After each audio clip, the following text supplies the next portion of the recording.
wabarakatuh. Nama saya Setio Skarsari. Di sini saya akan menjelaskan materi mengenai pengertian dan tujuan desentralisasi sistem pendidikan nasional. Apa itu desentralisasi?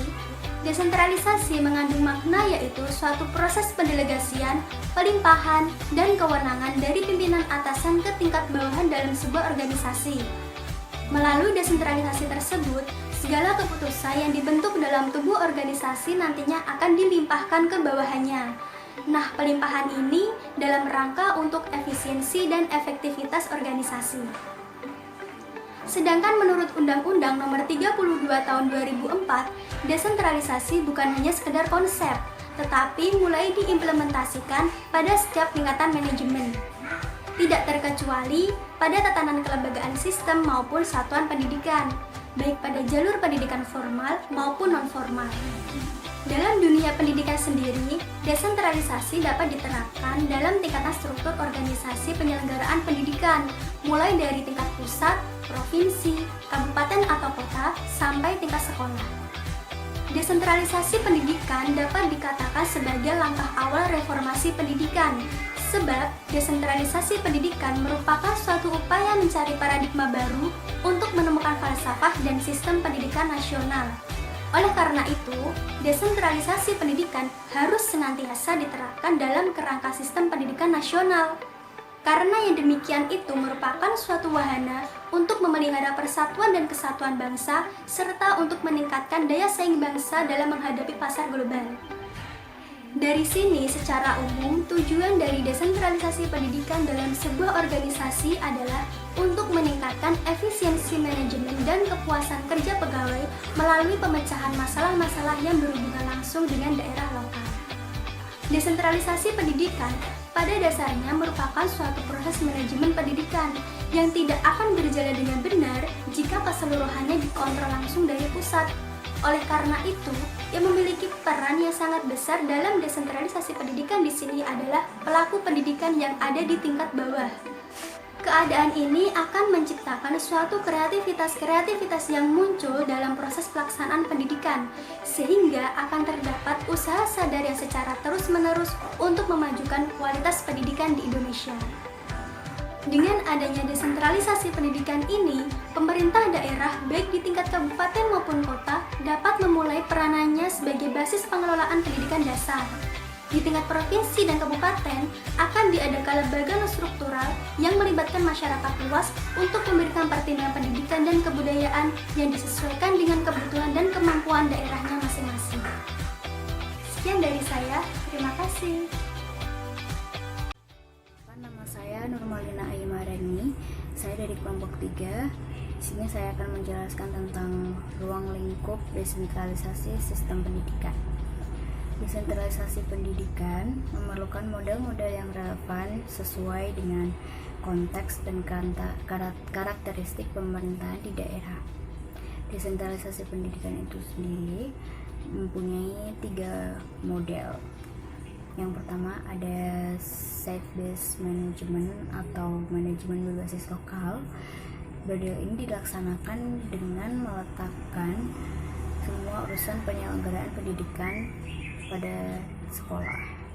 Kemudian yang kedua ada pengurangan administrasi pusat. Pengurangan administrasi pusat ini merupakan konsekuensi dari model yang pertama, yaitu site-based management. Kemudian yang ketiga ada inovasi kurikulum. Model inovasi kurikulum ini untuk meningkatkan kualitas dan persamaan hak bagi semua peserta didik. Kemudian selanjutnya ada pelaksanaan desentralisasi sistem pendidikan nasional. Pendidikan nasional itu sendiri mempunyai visi, yaitu terwujudnya sistem pendidikan sebagai peranata sosial yang kuat dan berwibawa untuk memberdayakan warga negara Indonesia agar berkembang dan dapat menghadapi tantangan zaman yang berubah-ubah. Kemudian pendidikan nasional itu juga memiliki misi, yaitu yang pertama mengupayakan perluasan dan pemerataan kesempatan memperoleh pendidikan yang bermutu bagi seluruh rakyat Indonesia. Kemudian yang kedua ada membantu memfasilitasi pengembangan potensi anak bangsa dari anak usia dini sampai akhir hayat dalam rangka mewujudkan masyarakat belajar. Yang ketiga ada meningkatkan kesiapan masukan dan kualitas proses pendidikan untuk mengoptimalkan bentuk kepribadian yang bermoral. Yang keempat, meningkatkan keprofesionalan dan akuntabilitas lembaga pendidikan sebagai pusat pembudayaan ilmu pengetahuan, keterampilan, pengalaman, sikap, dan nilai berdasarkan standar nasional dan global.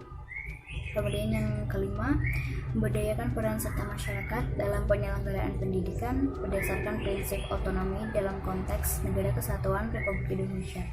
Kemudian yang terakhir, itu ada kendala dan hambatan yang dihadapi oleh kabupaten atau kota terkait penyelenggaraan desentralisasi pendidikan.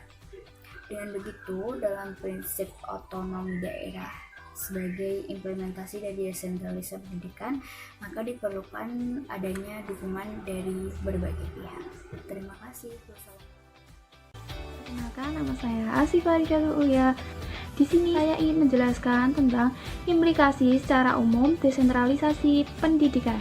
Seperti yang sudah kita ketahui bahwa hakikat dari desentralisasi pendidikan adalah pelimpahan wewenang disertai keleluasaan daerah dalam menyelenggarakan fungsi pemerintahan sedemikian rupa sehingga pelayanan kepada masyarakat akan menjadi lebih baik dan pembangunan daerah dapat lebih tertata secara lebih optimal. Implikasi dari desentralisasi pendidikan adalah kewenangan yang lebih besar diberikan kepada kabupaten dan kota untuk mengelola pendidikan sesuai dengan potensi dan kebutuhan daerahnya. Desentralisasi pendidikan dibangun atas dasar fondasi filosofi masyarakat di setiap daerah yang merupakan fondasi yang paling kuat dalam pengembangan kualitas sumber daya masyarakat secara nasional. Jadi, orang daerah lah yang paling mengerti akan permasalahan dan kebutuhan sendiri mengenai dari apa yang dibutuhkan tentang pendidikan di daerahnya. Lalu, agar setiap daerah dapat menyelenggarakan pendidikan secara lebih merata, anggaran pembelajaran negara ataupun anggaran pembelajaran daerah disalurkan melalui berbagai skema. Ternyata desentralisasi dan otonomi pendidikan ternyata tidaklah sederhana karena menyangkut berbagai pihak yang memiliki kepentingan berbagai dimensi yang berkaitan antara satu dengan yang lainnya.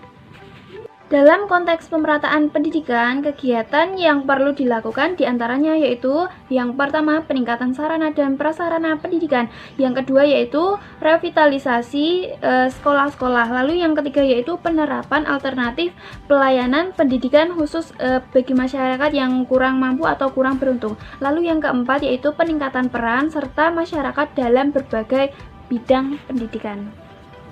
Lalu mengenai kegiatan pokok yang perlu diupayakan atau diusahakan yang berhubungan dengan peningkatan kualitas pendidikan, yaitu pertama, peningkatan kemampuan profesionalitas dan kesejahteraan guru serta tenaga kerja pendidikan. Lalu yang kedua yaitu penyusunan kurikulum yang berbasis kompetensi dasar sesuai dengan kebutuhan dan potensi pengembangan daerah. Lalu yang ketiga yaitu peningkatan penyediaan, penggunaan, dan perawatan sarana prasarana pendidikan. Lalu yang keempat yaitu peningkatan efisiensi dan efektivitas proses belajar mengajar melalui pemetaan mutu pendidikan. Lalu yang kelima yaitu peningkatan pengawasan dan akuntabilitas kerja kelembagaan. Mengenai kegiatan pokok dalam rangka memperbaiki manajemen pendidikan yaitu yang pertama adalah pelaksanaan desentralisasi bidang pendidikan secara bertahap, bijaksana, dan profesional. Lalu yang kedua yaitu pengembangan pola penyelenggaraan pendidikan mengacu pada manajemen berbasis sekolah. Lalu yang ketiga yaitu peningkatan peran serta masyarakat dalam penyelenggaraan pendidikan. pelaksanaan desentralisasi pendidikan paling tidak harus ada 4 yang dipersiapkan.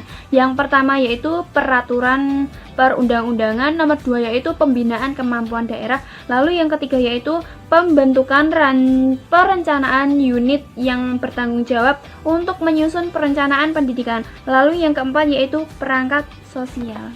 Pelaksanaan desentralisasi pendidikan akan cukup membawa dampak yang cukup besar, diantaranya yaitu dalam bidang pemerintahan, lalu yang kedua yaitu dalam bidang sosial budaya, lalu yang ketiga yaitu dalam bidang pembelajaran, lalu yang keempat yaitu bidang dalam anggaran pendidikan, lalu yang kelima yaitu komite sekolah dan dewan pendidikan. Dalam bidang pemerintahan perlu terjadi pengaturan pertimbangan kewenangan antara pusat dan daerah masing-masing, harus mempunyai komitmen yang tinggi untuk mewujudkannya.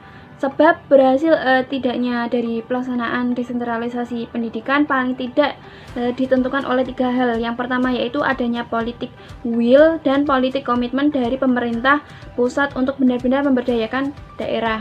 Lalu yang kedua yaitu adanya itikat pemerintah dalam membantu keuangan daerah. Lalu yang ketiga yaitu adanya perilaku elit lokal untuk dapat membangun daerah.